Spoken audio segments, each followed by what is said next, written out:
Hi, I'm Linda Padgett, and this is the Living Christian Virtue Series. Okay, today's virtue is self-control, and the opposite of self-control is self-indulgence.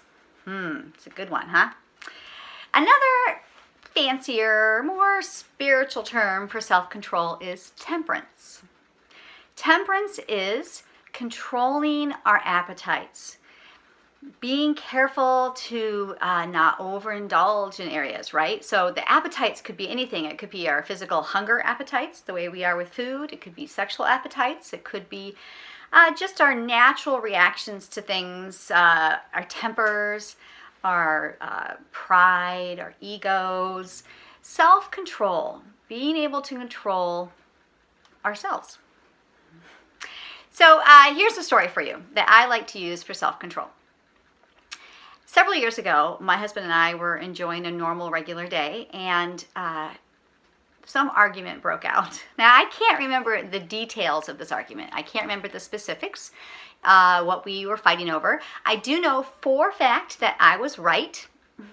He didn't seem to think so, though. But I don't know, during the day, this argument just never got resolved. You guys know that? You know those arguments where nothing is really resolved. It kind of just fizzles out as the day goes on, and that's what happened with us that day.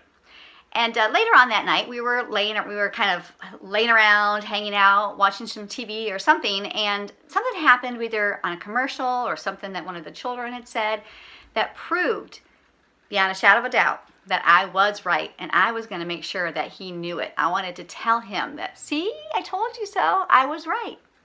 But in that moment, the Holy Spirit spoke very clear to me. Now, it wasn't an audible voice, right? It was just something very close, very loud within my heart, within my mind. The Lord basically said, stop. And he asked me this question. He said, would you rather be right or would you rather be holy? And I thought, dang it, I want to be both. I want to be right and I want to be holy and I want him to know it. But you know, the Lord just said, stop, don't. Just don't. Just shut your mouth. Control yourself. Because you know what it was, I think, is that the Holy Spirit knew that years down the road, this argument that we were having would not be remembered. It would be insignificant. And it is, because like I said, I can't remember what we were arguing over. But what I do remember is the Lord stopping me and telling me to control my tongue.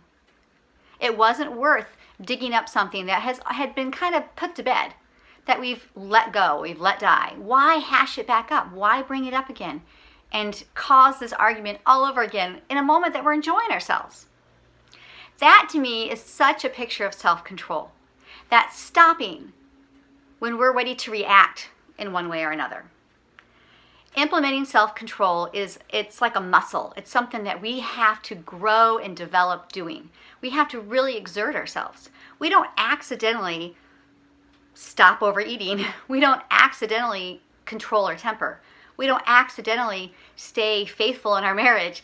We do those things because we have practiced a muscle of self-control to keep our appetites under control. So how can we strengthen this muscle of self-control? To me, I think the best way, the way I have implemented self-control in my life, and where I've seen success in it, not perfection, but success, the way I have done that is by planning ahead. Having an organized, regular way of reacting to things is a great way of developing self-control. If it's an overeating, it's having a plan of what you're going to eat during the day and sticking to that plan. If it's in those moments when you're at a party and you see that you're on a diet, and you see this delicious cake that you want to chew down on and eat, having a plan to think, no, I have something that I'm allowed to eat that's on my diet at home, and I will participate in that when I get home and not indulge in this moment on this cake. And then another way, in order to maybe not so much build the muscle of self-control, but at least to give you the strength to stay controlled, is to just not put yourself in situations that are problematic for you in the first place. Whatever that is. Don't fill your house with food that you shouldn't eat. So you don't have to fight and kind of tap into willpower in order to keep self-controlled. So you see, self-control is a muscle. We have to practice using it. And like any good athlete who's practicing to become the best that they can be, they have a regimen of activities and of disciplines that they put in place so they can become the best athlete they can be. That's what we need in self-control.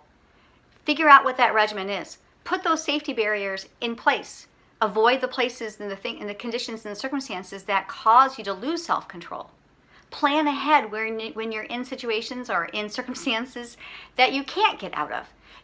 Understand how you're going to react. Self-control is a muscle. Build it, grow it, strengthen it.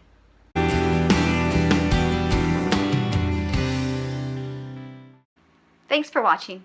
To see more videos like this or to sign up to receive the follow-up Bible study, please go to my website, linda360.com.